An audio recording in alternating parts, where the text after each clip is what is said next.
from my colleague Thomas. Yes. I don't want to invade his digital space, but I mean, digital in terms of our regulation, in terms of our headline laws here in the EU, is not going to form part of this joint statement.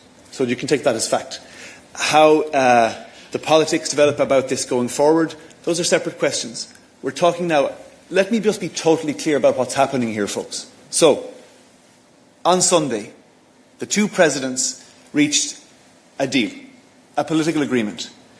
What we are doing now is taking that political agreement, fleshing out the details, making sure that everything we need to be in there is in there.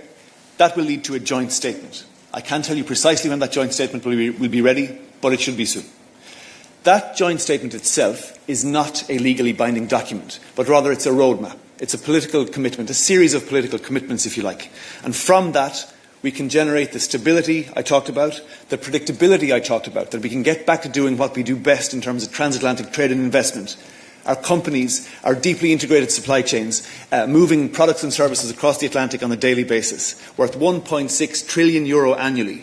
And from there, we will look at further areas where we can reduce tariffs and other areas of cooperation. But the joint statement, we view it as a kind of a platform, a foundation from which we can allow transatlantic trade to continue to grow and to develop. And we'll come back to the digital question later, where Thomas may have something to add. But again, let's make a very clear distinction between these two areas. That's very important. Jan, that's an impossible question to answer. We're focused right now on finalising this joint statement. This joint statement gives us a means from which we can work in different work streams on building the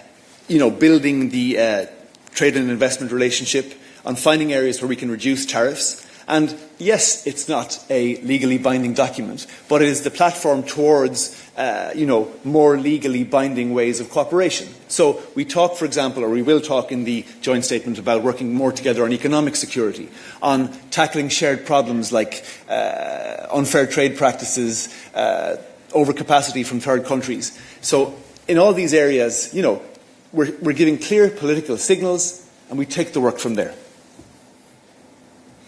Thank you very much. Yes.